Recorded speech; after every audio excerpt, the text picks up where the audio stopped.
ಗುರುಜಿ 2011ರಲ್ಲಿ ಏನೇನ್ ನಡೆಯುತ್ತೆ ಆ ಸನ್ನಿವೇಶಗಳ ಕುರಿತು ಒಂದು ಅದ್ಭುತವಾದ ಚಿತ್ರಣಕ್ಕಾಗಿ ಕಾಯ್ತಾ ಇರಿ ಅಂತ ಹೇಳಿದ್ರಿ. ಖಂಡಿತ. ಇದರಲ್ಲಿ ಇನ್ನೊಂದು ವಿಚಾರ ಏನು ಅಂದ್ರೆ, ಶುಕ್ರವಾರವೇ ಮುಗಿತಾ ಬಂತು ಅಂದರೆ ನೀವುಗಳು ಅನ್ಕೊಂಡಿರೋ ಆಂಗ್ಲವಾಗಿರ್ತಕ್ಕಂಥ ವಿಚಾರ, ಪಾಶ್ಚಿಮವಾಗಿರ್ತಕ್ಕಂಥ ಹೊಸ ಸಂವತ್ಸರ ಬರುತ್ತೆ. ಹೊಸ ಸಂವತ್ಸರ ಯಾವಾಗ ಬರುತ್ತೆ? ಸೂರ್ಯ ಹುಟ್ಟಿದ್ರೇನೆ 2ನೇ ದಿವಸ ಬರೋದು. ಸೂರ್ಯ ಹುಟ್ಟಕ್ಕೆ ಮೊದಲು ಅದು ಹಿಂದಿನ ದಿವಸ. ಅದಕ್ಕೆ ನೀವೆಲ್ಲ ಎಷ್ಟೋ ಜನ date of birth, time of birth, place of birth ಕೇಳಿದ್ರೆ ನಾನು ಶನಿವಾರ ಹುಟ್ಟಿದ್ದೀನಿ ಬೆಳಗಿನ ಜಾವದಲ್ಲಿ 4 ಗಂಟೆಗೆ ಅಂದರೆ ಬೆಳಗಿನ ಜಾವ 4 ಗಂಟೆ ಅಲ್ಲ, ಬೆಳಗಿನ ಜಾವ 5 ಗಂಟೆಗೂ ಸಹ ಅದು ಹಿಂದಿನ ದಿವಸನೇ ಹೌದು. ಅಂದರೆ ಸೂರ್ಯ ಹುಟ್ಟಿದಾಗಲೇ ಮಾತ್ರ ಹೊಸ ಜನ, ಹೊಸ ಜೀವನ, ಹೊಸ ದಿನ. ಅದಕ್ಕೋಸ್ಕರ ಇಂಥ ಒಂದು ಪರಿವರ್ತನೆ ಆಗ್ತಕ್ಕಂಥದ್ದು ಯಾವ ಕಾಲಕ್ಕೆ ಅಂದರೆ ಸೂರ್ಯ ತಿರುಗಿದಾಗ ಮಾತ್ರ. ಎರಡೇ ವಿಶೇಷ, ಒಂದು ದಕ್ಷಿಣಾಯಣ, ಒಂದು ಉತ್ತರಾಯಣ. ದಕ್ಷಿಣಾಯಣದಲ್ಲಿ 2 ಪಕ್ಷಗಳ ಕಾಲ, ಉತ್ತರಾಯಣದಲ್ಲಿ 2 ಪಕ್ಷಗಳ ಕಾಲ. ಪ್ರತಿ ತಿಂಗಳಲ್ಲಿ 2 ಪಕ್ಷಗಳಿದ್ದೇ ಇರುತ್ತೆ, ಕೃಷ್ಣ ಪಕ್ಷ ಮತ್ತು ಶುಕ್ಲ ಪಕ್ಷ. ಇದರಲ್ಲಿ ಅಮಾವಾಸ್ಯೆ ಒಂದು ಪೌರ್ಣಮಿ. ಅಂದರೆ ಸೂರ್ಯ ಈ ಭಾಗದಿಂದ ಆ ಭಾಗಕ್ಕೆ ಚಲಿಸಿದಾಗ, ಚಂದ್ರ ಆ ಭಾಗದಿಂದ ಈ ಭಾಗಕ್ಕೆ ಬಂದಾಗ, ಚಂದ್ರ ಈ ಭಾಗದಿಂದ ಆ ಭಾಗಕ್ಕೆ ಹೋಗುವಾಗ ಸೂರ್ಯ ಆ ಭಾಗದಿಂದ ಈ ಭಾಗಕ್ಕೆ ಬರ್ತಾನೆ. ಭೂಮಿಯ ಚಲನೆ ಪರಿಪೂರ್ಣವಾಗಿ ಹೀಗೆ 33 ಡಿಗ್ರೀಸಿಂದ ಪೂರ್ತಿಯಾಗಿ ಹೀಗೆ ಬಂದಾಗ ತನ್ನನ್ನೇ ತಾನು ಪ್ರದಕ್ಷಿಣೆ ಮಾಡ್ಕೊಂತ ಸೂರ್ಯನೂ ಪ್ರದಕ್ಷಿಣೆ ಮಾಡ್ತಾ ಆ ಪರಿಪೂರ್ಣವಾಗಿ ಒಂದು ವ್ಯಾಪ್ತಿಯನ್ನು ಕಳೆಯಕ್ಕೆ 365 ದಿನಗಳು. ಈ 365 ದಿನಗಳಲ್ಲಿ ವಿಶೇಷವಾಗಿರ್ತಕ್ಕಂಥ ಸೂರ್ಯನಾಡಿ, ಚಂದ್ರನಾಡಿ ಎರಡೂ ಸೇರಿದಾಗ ಗಂಡು ಮತ್ತು ಹೆಣ್ಣು, ಕತ್ತಲು ಮತ್ತು ಬೆಳಕು, ವಿಶೇಷವಾಗಿ 2 face of a single coin. ಹಾಗೆ ಈ ಜೀವನದಲ್ಲಿ ಯುಗಾದಿ ಮತ್ತು ಪರಿಪೂರ್ಣವಾಗಿರ್ತಕ್ಕಂಥ ಮಾಘ ಮಾಸ, ಕಾರ್ತಿಕ ಮಾಸದ ಮಧ್ಯದಲ್ಲಿರ್ತಕ್ಕಂಥ ವಿಶೇಷ.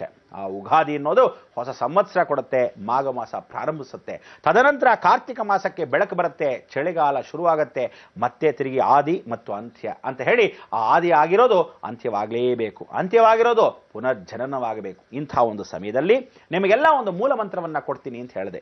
ಮೂಲ ಮಂತ್ರ ಕೊಡಕ್ಕೆ ಮೊದಲು ನೀವು ಶುಚಿರ್ಭೂತವಾಗಬೇಕು. ಹೇಗೆ ಶುಚಿರ್ಭೂತವಾಗಬೇಕು? ಹೆಣ್ಣು ಮಕ್ಕಳು ಗೌರವಶಾಲಿಯಾಗಿರ್ತಕ್ಕಂಥ ಗಂಭೀರವಾಗಿ ರಾತ್ರಿ ಕುಡ್ಕೊಂಡು ಬೀದಿ ನಾಯಿಗಳ ಥರ ಅಲಿಬಾರ್ದು. ಯಾವ ಕಾಲಕ್ಕೂ ಈ ಥರ ಒಂದು ಸಂಸ್ಕಾರ ನಮ್ಮಲ್ಲಿ ಇಲ್ಲವೇ ಇಲ್ಲ. ಜಡೆ ಬಿಟ್ಕೊಂಡು ಎಲ್ಲ ಮೈ ಬಿಟ್ಕೊಂಡು ಅರ್ಧ ಮೈಯಲ್ಲಿ ಓಡಾಡ್ತಕ್ಕಂಥ ಒಂದು ಕ್ರಮ ಇದ್ದರೆ ವಯಸ್ಸಾದ ಮುದುಕ ಕೂಡ ನೋಡದೆ ಇನ್ನೇನು ಮಾಡ್ತಾನೆ. ಇದಕ್ಕೋಸ್ಕರ ಯಾವ ಕಾಲಕ್ಕೂ ಒಂದು ಹುಡುಗ, ಈ ಕಾಲದಲ್ಲಿ ಕೆಲವು ಹುಡುಗರು ಗಂಭೀರವಾಗಿರೋ ಅವಕಾಶಗಳು ಕಳೆದಿದೆ. ಯಾಕೆಂದ್ರೆ ಅವರಿಗೆ ಅಶ್ಲೀಷವಾಗಿರ್ತಕ್ಕಂಥದ್ದು ಥೂಚಿ ಸ್ವಲ್ಪ ಬಿಟ್ಕೊಂಡ್ರೆ ಮರ್ಯಾದೆ, ನೋಡಕ್ಕಾದ್ರೂ ಚೆನ್ನ, ಅವಳಲ್ಲಿರ್ತಕ್ಕಂಥ ಒಂದು ಚೆನ್ನವನ್ನು ನೋಡ್ಬೋದೇ ಹೊರತು ಈ ಒಂದು ಪೂರ್ತಿಯಾಗಿ ಬಿಟ್ಕೊಂಡು ಓಡಾಡಿದ್ರೆ ಏನ್ ಚೆನ್ನ. ಅಂದರೆ ತಾವೇ ತಮ್ಮ ಗೌರವವನ್ನು ಕಳ್ಕೊಂಡು ಅಸಹ್ಯವಾಗಿ ಕಾಣತಕ್ಕಂಥ ವಿಚಾರವನ್ನ ಯಾವ ಕಾಲಕ್ಕೂ ಭಾರತ ನಾರಿಗಿಲ್ಲ. ನಮ್ಮ ಭಾರತ ದೇಶದಲ್ಲಿ ಇವತ್ತು ಭಾರತ ನಾರಿಗೆ ತನ್ನದೇ ಆದ ಗೌರವ ಇದೆ, ತನ್ನದೇ ಆದ ಒಂದು ಗಂಧರ್ವ ಇದೆ. ಇಂಥ ಒಂದು ಗಂಧರ್ವ ಮುಖಾಂತರ ಬಂದಿರತಕ್ಕಂಥ ಪದ್ಮಿನಿ ಜಾತಿ ಸ್ತ್ರೀಯಾಗದಿರಬೇಕು. ಶಾಕಿನಿ ಡಾಕಿನಿಗಳ ಥರ ಆಡಬಾರ್ದು. 9 ಗಂಟೆಗಳ ನಂತರ ಗೌರವಶಾಲಿಯಿಂದ ಮನೆಗೆ ಹೋಗಿ ಬಿದ್ಕೋಬೇಕು. ಯಾಕೆ ಅಂದರೆ ನಿಮ್ಮ ಗ್ರಹ ಕಾಟಗಳು ಬಹಳಷ್ಟು ಚೆನ್ನಾಗಿರುತ್ತೆ. ಏನು ಅಂದರೆ ಶನೇಶ್ವರನು ಕನ್ಯಾ ರಾಶಿಯಲ್ಲಿ ಕೂತ್ಕೊಂಡಾಗ ಸ್ತ್ರೀಗಳಿಗೆ ಇರತಕ್ಕಂಥ ದೋಷಗಳು ಹೆಚ್ಚಾಗತ್ತೆ. ನೀವು ಅವರ ಹಿಂದೆ ಹೋಗ್ತಾ ಇದ್ದಾಗ, ಯಾವುದೇ ಒಂದು ಸಂಬಂಧಗಳು ಇಟ್ಕೊಂಡಾಗ, ನೀವು ಕುಡಿದು ಕುಪ್ಪಳಿಸಿದಾಗ ಬರ್ತಕ್ಕಂಥ ರೋಗಗಳು ಬರೆದಿಟ್ಕೊಳ್ಳಿ. ನಂಬರ್ 1, ಎಲ್ಲರಿಗೂ ಬರ್ತಕ್ಕಂಥ ಚರ್ಮವ್ಯಾಧಿಗಳು ಸಣ್ಣ ಪುಟ್ಟದಲ್ಲ. ಈ ಸಲಿಯಂತೂ ಬರೀ ಚರ್ಮವ್ಯಾಧಿ ಬರ್ತಾ ಇತ್ತು ಮೇಲ್ಭಾಗದಲ್ಲಿ. ಇನ್ನು ಮುಂದೆ ಬರ್ತಕ್ಕಂಥ ಚರ್ಮವ್ಯಾಧಿ ಬುಧನ ಮನೆ ನೀರ್ಮನೆಯಲ್ಲೇ ಕೂತಿರೋದ್ರಿಂದ ಶನೇಶ್ವರನು ಈ ರೀತಿಯಾದ ಸೌಕರ್ಯಗಳು ಇಲ್ಲದೆ ಯಾವ ಕಾರಕ್ಕೂ ಲೈಂಗಿಕ ಅಕ್ರಮವನ್ನು ಮಾಡತಕ್ಕಂಥ ವಿಚಾರಗಳಿದ್ದರೆ ಇದೆಲ್ಲ ಸರ್ಕಾರದ ದೋಷಗಳು ಒಂದು ಥರ ವಿಚಾರ ಹೇಳ್ತೀವಿ. ರವಿ ಅಂತ ಹೇಳ್ತೀವಿ. ಈ ರವಿ ಆರೋಗ್ಯವನ್ನು ನೋಡ್ತಕ್ಕಂಥವನು ಹೇಗೆ ಕೊಡ್ತಾನೆ? ನೀರಿನಂಶದಲ್ಲಿ ಸೇರಿರ್ತಾನೆ. ನೀರಲ್ಲಿ ಅಸ್ತಂಗತವಾಗದಾಗ ಚರ್ಮವ್ಯಾಧಿ ಹೊರಭಾಗದಲ್ಲಿ ಪಸ್ಸು, ಕ್ಯೂವು ಹೀಗೆಲ್ಲ ಬರುತ್ತೆ. ಕರ್ಮ ಅನುಭವಿಸಿ ಯಾವಾಗ ಬರೀ 1.5 ವರ್ಷದಲ್ಲಿ ಶುರು ಆಗ್ಬಿಡುತ್ತೆ ನಿಮ್ಮ ಹಣೆ ಬರ. ಅದೇ ಗೌರವವಾಗಿ ಅಯ್ಯೋ ಮೊದಲೇ ದೇಹವನ್ನು ಕಾಪಾಡ್ಕೋಬೇಕು ಅಂಥದ್ರಲ್ಲಿ ಈ ಒಂದು ಪರಿವರ್ತನೆ ಮಾಡತಕ್ಕಂಥ ವಿಚಾರ ಏನಾದರೂ ಇದೆಯಾ?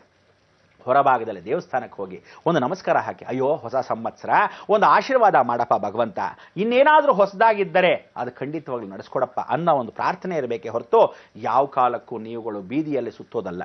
ಅದೇ ರೀತಿ ಹುಡುಗರು ಯಾವ ಕಾಲಕ್ಕೂ ಸಿಗರೇಟ್ ಸೇದೋದಾಗ್ಲಿ, ಕುಡಿಯೋದಾಗ್ಲಿ, ಕುಣಿದು ಕುಪ್ಪಳಿಸೋದಾಗ್ಲಿ, ಇನ್ನೊಬ್ಬರ ಮೇಲೆ ಬಿಸಾಕೋದಾಗ್ಲಿ, ಎರ್ಚೋದಾಗ್ಲಿ ಇಂಥದ್ದೇನಾದರೂ ಮಾಡಿದ್ರೆ ಇವ್ರನ್ನ ಚೆನ್ನಾಗಿ ಬಡ್ದು ಜಾಡ್ಸು ಒದ್ದಿ ಒಳಭಾಗದಲ್ಲಿ ಹಾಕಿ ಸೆರೆಮನೆಯಿಂದ ಹೊರಗಡೆನೇ ಬಿಡಲ್ಲ ಅಂತ ಹೇಳಿ ಆ ಅಪ್ಪ ಅಮ್ಮನಿಗೆ ಪಾಠ ಕಲಿಸ್ತಕ್ಕಂಥದ್ದು. ದಯವಿಟ್ಟು ನೋಡ್ತಕ್ಕಂಥ ಅಷ್ಟು ವೀಕ್ಷಕರಲ್ಲಿ ನಾನು ಮಾಡ್ತಕ್ಕಂಥ ವಿನಂತಿ ಏನು ಅಂದರೆ, ನೀವುಗಳು ಮೇಲಾಧಿಕಾರಿಗಳಾಗಿರ್ತಕ್ಕಂಥ ಅಷ್ಟೂ ಜನ ಒಂದು ಕಾನೂನನ್ನು ತರಲೇಬೇಕು.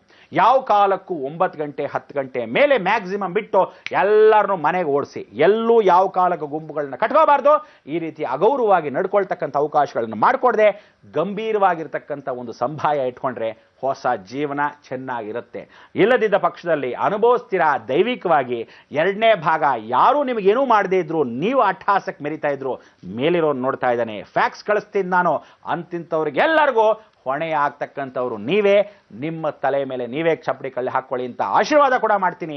ಆ ಭಗವತಿ ಕೃಪಾ ಕಟಾಕ್ಷದಲ್ಲಿ ಲೋಕವೆಲ್ಲ ಸಂರಕ್ಷಣೆ ಮಾಡೋಕ್ಕೆ ನಾವು ಯಾವತ್ತಿದ್ರೂ ಸಾಟಿ. ಎಲ್ಲ ಧರ್ಮವು ಒಂದೇ ಅಂತ ಹೇಳಿ ಧರ್ಮವನ್ನು ಮೊದಲೇ ಎತ್ತಿಡಿಬೇಕು.